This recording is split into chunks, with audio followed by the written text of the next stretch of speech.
عظيم. هايل. بجد يا فريد؟ بجد طبعا. وفي ملاحظة صغيرة جدا. آسف جدا جدا جدا يا جماعة. ازيك يا بنوت؟ ازيك يا خالو؟ ازيك يا فريد؟ اهلا اهلا رضوان بيه. على اي حال انت ما تاخرتش ولا حاجه، احنا يا دوب لسه مخلصين. بس ده ما يمنعش ان احنا ميتين من جوه يا خالو. يا سلام، وريني همتك يا ستي. والله انا جاهزه. عن اذنك يا فريد. تحبي اي مساعده؟ لا ماجده معايا في المطبخ، خليك انت قاعد مع خالو. طيب اتفضلي. عن اذنكم. اتفضلي. يا بختك يا ست رانيا بخطيبك. على فكرة يا فريد أنا ما بحسدش. والله يا رضوان بيه انا اللي خايف اكون بحسد نفسي. لان رانيا الحمد لله مثال للبنت اللي يتمناها اي راجل، وحضرتك كمان يا رضوان بيه، ونعم النسب والله. الحقيقة أنت اللي إنسان كويس ونسبك يشرف أي عيلة. الشرف لينا يا رضوان بيه. وبعدين ده مش كلامي انا لوحدي، ده كلام اخويا صالح. يعني سيرة حضرتك كانت اتفتحت بيني وبينه، فقال انه لما شافك اول مرة حس زي ما يكون يعرفك من زمان. يا سلام، من القلب للقلب رسول. أنا كان عندي نفس الإحساس. هو قال لك إيه بالظبط؟ لا يعني كان بيتكلم على انه احيانا الناس تقابل بعض لاول مرة بس يحسوا انهم يعرفوا بعض كويس حتى ولو ما كانوش اتقابلوا قبل كده. مش كده برضه يا رضوان بيه؟ طبعا. اللي قول لي، هي رانيا عامله ايه في رساله الماجستير بتاعتها؟ لا ممتازة الحقيقة، محققة تقدم في الرسالة، أنا شخصيا سعيد بيه جدا. شيء عظيم جدا. معلش يا فريد يا ابني انا بتعبك معايا.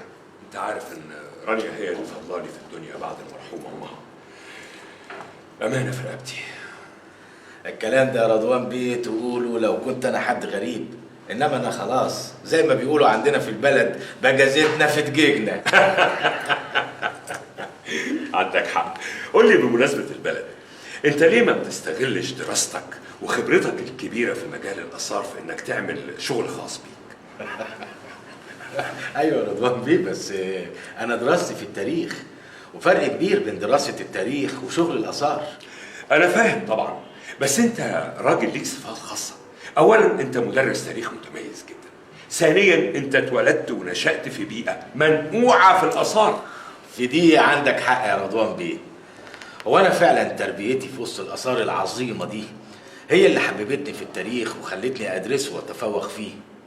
ما عندكش فكرة يا رضوان بيه، وأنا عيل صغير لما كنت أقف مثلا قدام عمود ضخم في معبد الكرنك، أو في البر الغربي قدام تمثالين مبنون بكل العظمة اللي فيهم، ما عندكش فكرة إحساسي كان بيبقى شكله إيه. ده اللي خلاني أسألك السؤال ده. أنت ليه بخبرتك وحبك ودراستك للتاريخ دي ما تعملش حاجة تستفيد منها وتكسب فلوس؟ حاجة زي إيه يعني؟ يعني تفتح بازار في القاهرة تبيع فيه منتجات النجعة عندكم، أو الحلي اللي بيتعمل في الأقصر. الحقيقة أنا عمري ما فكرت في حاجة زي دي يا رضوان بيه. لا، لازم تفكر وبسرعة. وليه بسرعة؟ يعني أنا كبزنس مان ما عنديش وقت أضيعه، والوقت بفلوس. أيوة يا رضوان بيه، بس أنا ما تعودتش آخد قراراتي باستعجال كده. حاجة زي دي لازم أفكر فيها كويس. يا فريد الموضوع مش محتاج التفكير ده كله. أيوة ما تنساش برضو إن أنا ليا اهتمامات تانية كتير. حاجة زي دي ممكن تخرجني عن اهتماماتي. يا سيدي أنت بس قول وسيب كل حاجة عليا. ده يبدو كده يا رضوان بيه إن حضرتك فكرت في الموضوع ده قبل ما تفتحه معايا. لا، هو في الحقيقة الكلام هو اللي جر بعضه. إيه يا رانيا؟ فين الأكل يا بنتي؟ انا جاهزه، اتفضلوا. عن إذنك يا فريد، هغسل إيدي وأرجع لك. اتفضل.